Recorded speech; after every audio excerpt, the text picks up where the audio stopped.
Hello, this video is moving on to some more stoichiometry problems. Hopefully that you've noticed that you were supposed to print out this worksheet, so if you haven't, you might want to do that, and then you can kind of write it out so that you have this as an example when you're doing your homework. So what we're going to do here is we're just going to focus on the first two problems, mass to mass. First thing, notice that in this equation, right, it's already balanced. So we have two H2O2 and we have two produces, right, or decomposes to two water molecules and an oxygen diatomic atom. So first, make sure that that equation is balanced. Some of yours on your homework will be unbalanced, so you'll need to take that first step. Really what we're going to do is we're going to put together all the steps that we've been doing in Unit 1 and Unit 2 up to now.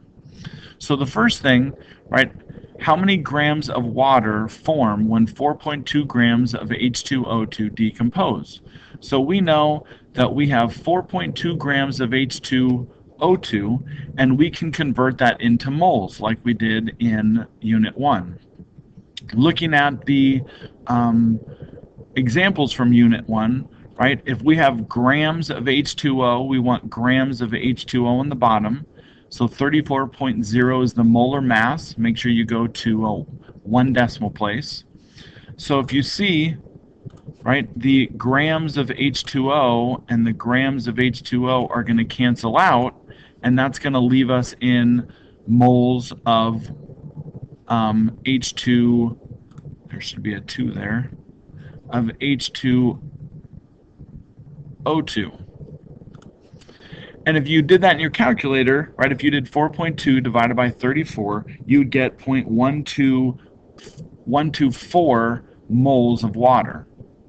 Well, now that we know the moles of water, we're going to do what we did in the beginning of Unit 2. We're going to do a mole-to-mole conversion. So we don't need to write out that answer separately. We can just kind of keep going with our math. So now, looking at the balanced equation, right, for every 2 moles of H2O2, right, looking at the balanced equation, there's 2 moles of H2O, what we're trying to get to. So again, looking at the units, right, moles of H2O are going to cancel with moles of H2O2.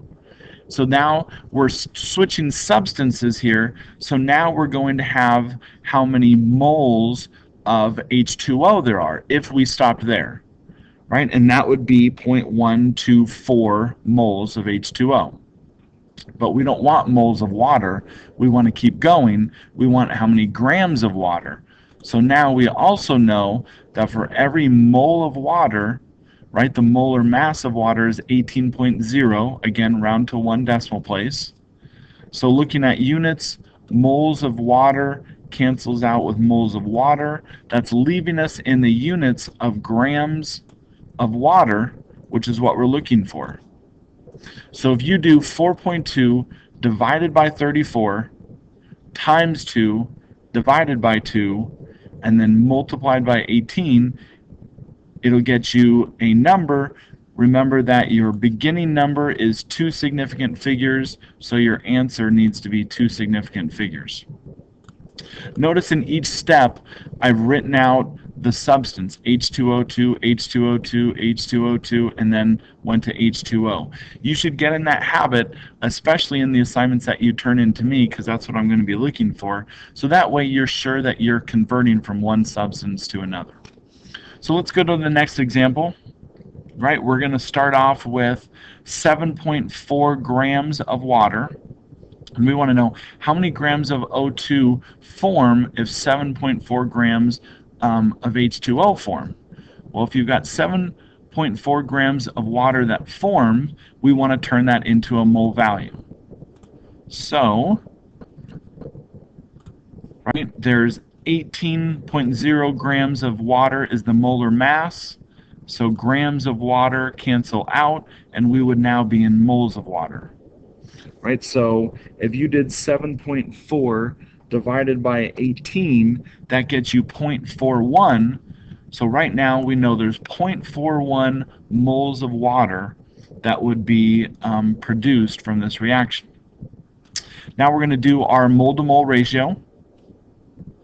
Right, for every 2 moles of water that's produced, only 1 mole of oxygen is going to be produced. And again, we're getting that from the mole ratios in the equation, right? It's understood that there's a 1 there. So now we're in moles of O2, right? So if you took that 0.411 that I was talking about earlier, right? We'd have 0.411 moles of water. If you divided that by 2, you would now how many moles of O2 there are. Now that you know the number of moles of O2, right, we're going to keep going. Should be a multiply in there. Right, we're going to keep going and figure out how many grams of water are produced.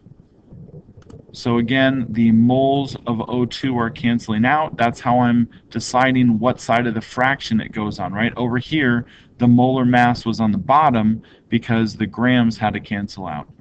Now that I'm in the units of moles, I need moles on the bottom over here and grams on the top because moles are canceling out, leaving me with grams. So our final answer, 6.6 grams of O2 are produced if 7.4 grams of H2O are produced. Again, 2 significant figures because this number here had 2 significant figures. The sig figs are always decided by your starting mass or number of particles or whatever number you're starting with. So hopefully you will go now to the next worksheet and just try to do some mass-to-mass problems and then check your work. If you're doing okay with that, come back to the next video where we'll do particle to particles on this paper and we'll do volume to volume.